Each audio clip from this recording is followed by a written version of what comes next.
السلام علیکم ورحمۃ اللہ وبرکاتہ۔ بسم اللہ الرحمن الرحیم۔ آج میں آپ کو شب معراج کے موقع پر بہت ہی خوبصورت شب معراج کا واقعہ اور اس کے کچھ معجزات آپ کے سامنے رکھنا چاہتی ہوں۔ امید ہے کہ آپ کو میری یہ ویڈیو پسند آئے گی، پر سب سے پہلے آپ میرے چینل کو سبسکرائب کر دیجیے تاکہ اس طرح کی اور بھی بہترین ویڈیو اور معلوماتی ویڈیوز آپ تک میں پہنچا سکوں۔ آئیے چلتے ہیں ہم اپنے واقعے کی طرف۔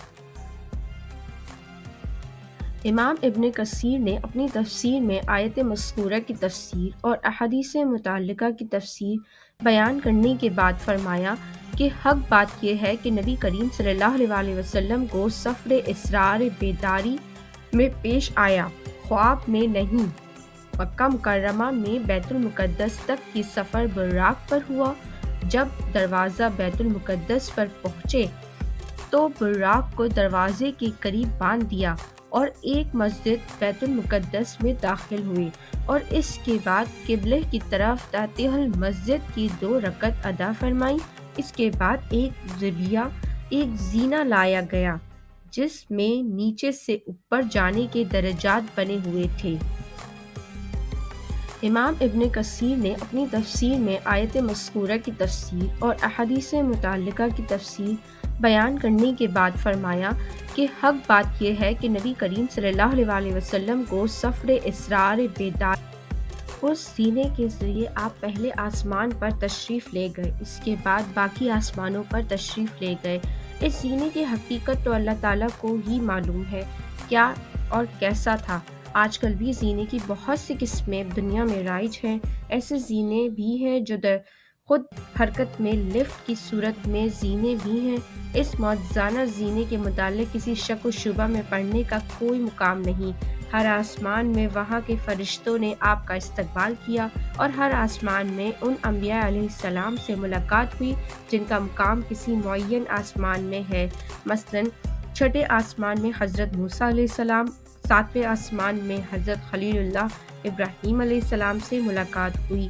پھر آپ ان تمام انبیاء علیہ السلام کے مقامات سے بھی آگے تشریف لے گئے اور ایک ایسے میدان میں پہنچے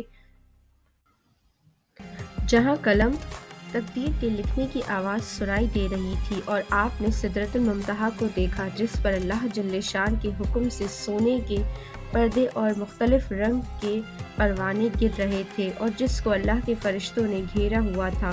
اسی جگہ حضرت جبرائیل امین کو حضرت صلی اللہ علیہ وسلم نے ان کی اصل شکل میں دیکھا جن کے 600 بازو تھے، اور وہیں پر ایک رفع سرسبز رنگ کا دیکھا جسے افق کو گھیرا ہوا تھا۔ رف منزل سرسبز ہرے رنگ کے پاکی، اور آپ نے بیت المعمور کو بھی دیکھا جس کے پاس بانی کعبہ حضرت ابراہیم علیہ السلام دیوار سے کمر لگائے بیٹھے ہوئے تھے۔ اس بیت المعمور میں روزانہ 70,000 فرشتے داخل ہوتے ہیں جن کی باری دوبارہ داخل ہونے کی قیامت تک نہیں آتی، اور حضرت صلی اللہ علیہ وسلم نے جنت اور دوزخ کا چشم خود معائنہ فرمایا۔ اس وقت آپ کی امت پر اول 50 نمازوں کے فرض ہونے کا حکم ملا، پھر تخفیف کر کے 5 کر دی گئیں۔ اس سے تمام عبادات کے اندر نماز کی خاص اہمیت اور فضیلت ثابت ہوتی ہے۔ اس کے بعد آپ واپس بیت المقدس میں اترے، اور جن انبیاء علیہ السلام کے ساتھ مختلف آسمانوں میں ملاقات ہوئی تھی وہ بھی آپ کے ساتھ اترے، گویا آپ کو رخصت کرنے کے لیے بیت المقدس تک ساتھ آئے۔ اس وقت آپ نے نماز کا وقت ہو جانے پر سب انبیاء السلام کے ساتھ نماز ادا فرمائی۔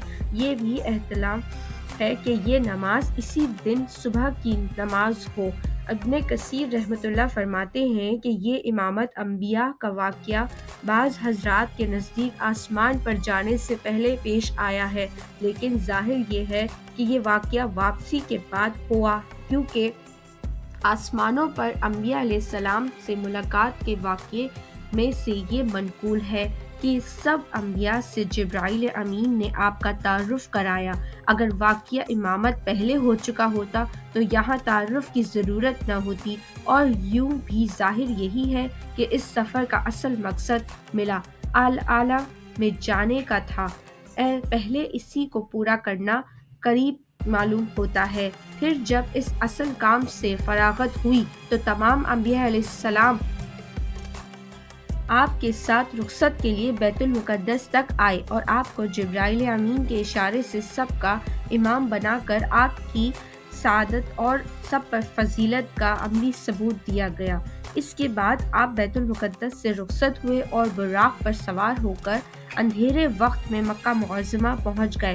واللہ سبحان اللہ۔ واقعہ معراج کے متعلق ایک غیر مسلم کی شہادت۔ آئیے چلتے ہیں واقعے کی طرف۔ رسول اللہ صلی اللہ علیہ وسلم نے شاہ روم قصر کے پاس اپنا نامہ مبارک دے کر حضرت دیہ ابن خلیفہ رضی اللہ تعالیٰ عنہ کو بھیجا۔ اس کے بعد حضرت دیہ رضی اللہ تعالیٰ عنہ کے خط پہنچانے اور شاہ روم تک پہنچانے اور اس کے صاحب عقل و فراست ہونے کا تفصیلی واقعہ بیان کیا، جو صحیح بخاری اور صحیح حدیث کی سب سے معتبر کتب میں موجود ہے، جس کے آخر میں ہے کہ شاہ روم ہرقل نے نامہ مبارک پڑھنے کے بعد حضرت صلی اللہ علیہ وسلم کے حالات کی تحقیق کرنے کے لیے عرب کے ان لوگوں کو جمع کیا جو اس وقت ان کے ملک میں بغرض تجارت آئے ہوئے تھے۔ شاہی حکم کے مطابق ابو سفیان ابن حرب اور ان کے رفاق جو اس وقت مشہور تجارتی قافلے لے کر شام میں آئے ہوئے تھے وہ حاضر کیے گئے۔ شاہ ہرقل نے ان سے جو سوالات کیے، جن کی تفصیل صحیح بخاری وغیرہ مسلم وغیرہ میں موجود ہے۔ ابو سفیان کی دلی خواہش یہ تھی کہ وہ اس موقع پر حضور صلی اللہ علیہ وسلم کے متعلق کچھ ایسی بات بیان کرے جن سے آپ کی حقارت اور بے حیثیت ہونا ظاہر ہو جائے، نعوذ باللہ۔ مگر ابو سفیان کہتے ہیں کہ مجھے اپنے اس ارادے سے کوئی چیز اس کے سوا مانے نہیں تھی کہ مبادا میری زبان سے کوئی ایسی بات نکل جائے جس کا جھوٹ ہونا کھل جائے اور میں بادشاہ کی نظر سے گر جاؤں اور میرے ساتھی بھی ہمیشہ مجھے جھوٹا ہونے کا طعنہ کر دیں۔ البتہ مجھے اس وقت خیال آیا کہ اس کے سامنے واقعہ معراج بیان کر دوں جس کا جھوٹ ہونا بادشاہ خود سمجھ لے گا، تو میں نے کہا کہ میں ان کا معاملہ آپ سے بیان کرتا ہوں جس کے متعلق آپ خود معلوم کر لیں گے کہ وہ جھوٹ ہے۔ ہرقل نے پوچھا وہ کیا واقعہ ہے؟ ابو سفیان نے کہا کہ یہ مدعی نبوت یہ کہتے ہیں کہ وہ ایک رات میں مکہ مکرمہ سے نکلے اور آپ کی اس مسجد بیت المقدس میں پہنچے اور پھر اسی رات میں صبح سے پہلے مکہ مکرمہ میں ہمارے پاس پہنچ گئے۔ اہلیہ بیت المقدس کا سب سے بڑا عالم اس وقت شاہ روم ہرقل کے سرہانے پر قریب کھڑا ہوا تھا۔ اس نے بیان کیا کہ میں اس رات سے واقف ہوں۔ شاہ روم اس کی طرف متوجہ ہوئے اور پوچھا کہ آپ کو اس کا علم کیسے اور کیوں کر ہوا؟ اس نے عرض کیا کہ میری عادت تھی کہ میں رات کو اس وقت تک نہیں سوتا تھا جب تک بیت المقدس کے تمام دروازے بند نہ کر دوں۔ اس رات میں نے حسب عادت تمام دروازے بند کر دیے، مگر ایک دروازہ مجھ سے بند نہ ہو سکا۔ جو میں نے اپنے عملے کے لوگوں کو بلایا تو انہوں نے کوشش کی، مگر وہ ان سے بھی بند نہ ہو سکا۔ میں مجبور ہو کر لوٹ آیا اور دونوں اکھاڑ اس دروازے کے کھلے رہے۔ صبح ہوتے ہی میں پھر اس دروازے پر پہنچا تو میں نے دیکھا کہ دروازہ مسجد کے پاس ایک پتھر کی چٹان میں وزن کیا ہوا ہے اور ایسا محسوس ہوتا ہے کہ یہاں کوئی جانور باندھ دیا گیا ہے۔ اس وقت میں نے اپنے ساتھیوں سے کہا تھا کہ آج اس دروازے کو اللہ تعالیٰ نے شاید اس لیے بند ہونے سے روکا ہے کہ کوئی نبی یہاں آنے والے تھے، اور پھر بیان کیا کہ اس رات آپ نے ہماری مسجد میں نماز بھی پڑھی ہے۔ اس کے بعد اور تفصیلات بیان کی۔ امید ہے کہ آپ کو میرا یہ واقعہ اور یہ معجزانہ واقعہ آپ کو بہت پسند آیا ہوگا۔ برائے مہربانی میرے چینل کو سبسکرائب کیجیے تاکہ ایسے بہت سے خوبصورت واقعات میں آپ لوگوں کے لیے لاتی رہوں۔ بہت بہت شکریہ۔ امید ہے کہ آپ کو میرا یہ واقعہ اور یہ معجزانہ واقعہ آپ کو بہت پسند آیا ہوگا۔ برائے مہربانی میرے چینل کو سبسکرائب کیجیے تاکہ ایسے بہت سے خوبصورت واقعات میں آپ لوگوں کے لیے لاتی رہوں۔